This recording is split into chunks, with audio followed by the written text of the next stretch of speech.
अस्सलाम वालेकुम everybody, this is me Awais Aman and welcome to my channel Pakistan livestock breeding farm.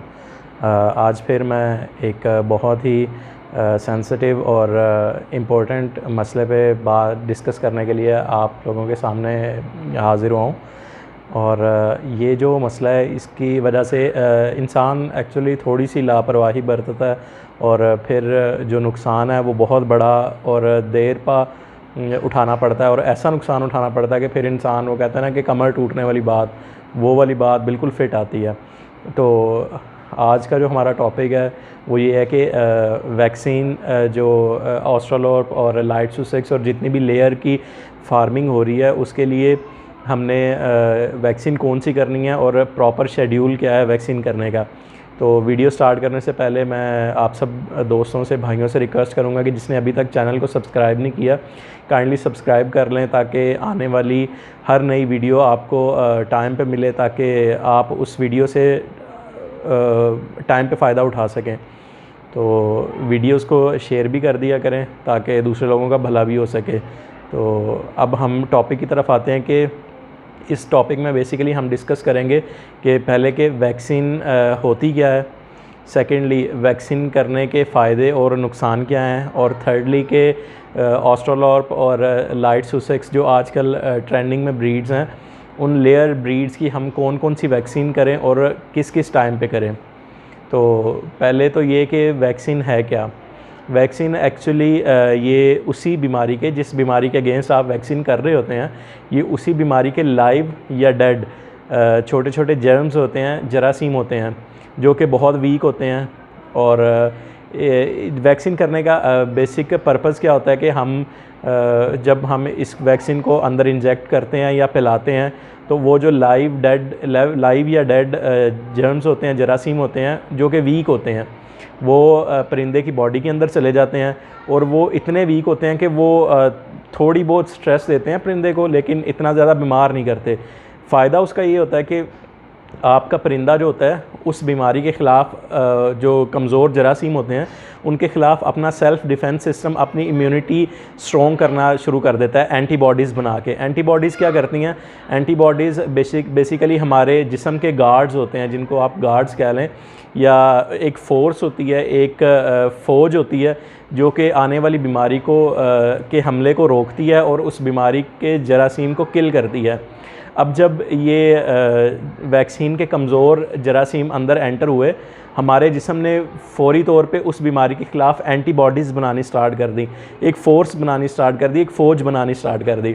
अब वो ये फ़ौज क्या होगा कि वो पहले तो उन वीक जरासीम को ख़त्म करेगी और फिर वो फ़ौज या फ़ोर्स या एंटीबॉडीज़ जो हैं वो आहिस्ता आहिस्ता स्ट्रॉन्गर होने लग जाएंगी, आहिस्ता आहिस्ता वो पावर में आती जाएंगी। और जब नेक्स्ट उस बीमारी का जब अटैक होता है तो हमारे परिंदों में वो पहले से ही फ़ोर्स और एंटीबॉडीज़ मौजूद होती हैं जो उस बीमारी के अटैक को ख़त्म करती हैं और इस बीमारी के जर्म्स को किल करती हैं।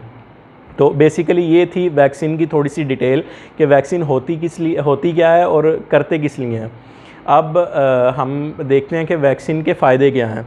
वैक्सीन के फ़ायदे ये हैं कि आप अर्ली स्टेज पे जब वैक्सीन कर लेते हैं अपने परिंदे को, तो आपने अपने परिंदे को सिक्योर कर लिया।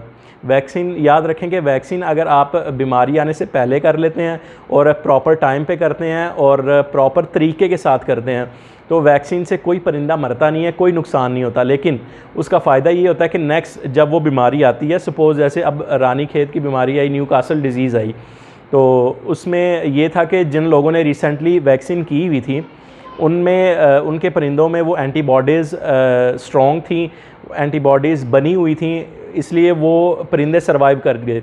लेकिन जिन्होंने रिसेंटली नहीं की थी, लाइक 2 या 3 महीने पहले की थी, तो वो एंटीबॉडीज़ इतनी स्ट्रॉन्ग नहीं थी। कई लोगों ने तो की नहीं थी, उनमें तो थी नहीं, वो तो बिल्कुल एक्सपोज हुए बीमारी पे और मोर्टेलिटी रेशो बहुत बढ़ गई उनकी। लेकिन जिन्होंने देर से की थी उनके भी परिंदों को वो बीमारी लगी, लेकिन समहाउ थोड़ी बहुत डेथ रेशो उनके पास भी आई है, लेकिन वो बच गए क्योंकि उन्होंने वैक्सीन की हुई थी। और जिन्होंने बहुत रिसेंटली की थी तो उनको कोई नुकसान नहीं उठाना पड़ा। तो ये सबसे बड़ा फ़ायदा है वैक्सीन का कि आपको नहीं पता कि किस टाइम पे कौन सी बीमारी अचानक वायरल हो जाए और वो पूरे पाकिस्तान में फैल जाए और फिर आपका जो है वो बचाव का कोई तरीका नहीं बचता। फिर ये है कि आपने अपने परिंदे जो हैं उनका बर्डन डबल हो जाता है। आपने देखना होता है कि उनको बचाएं कैसे आप बीमारी से। फिर आप मतलब एक छोटा सा ख़र्चा बचाने के लिए वैक्सीन का आप फिर डबल से भी ज़्यादा ख़र्चा कर देते हैं उनको बचाने के लिए, उनको वापस लाने के लिए अपने परिंदों को, और अपनी परिंदों की हेल्थ को रिस्टोर करने के लिए।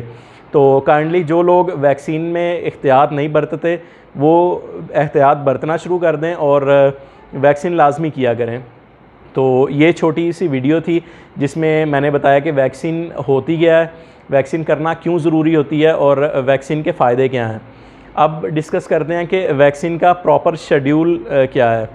वैक्सीन का प्रॉपर शेड्यूल ये है कि अगर आप लेयर फार्मिंग कर रहे हैं तो आपने ऐसे करना है कि अगर आप कहीं से हैचरी वगैरह से प्रॉपर जो काम कर रहे हैं, अगर आप उनसे एक दिन का चूज़ा लेते हैं तो उसको मैरिक्स की वैक्सीन हुई होती है। लेकिन अगर आपका इंक्यूबेटर सिस्टम घर में ही है, आप थोड़े बहुत अंडे हैच करवाते हैं, तो फिर मैरिक्स की एज सच कोई ज़रूरत तो होती है, लेकिन अगर आप ना भी करें तो गुजारा चल जाता है। फिर दूसरे नंबर पे आती है IBH-120 की वैक्सीन।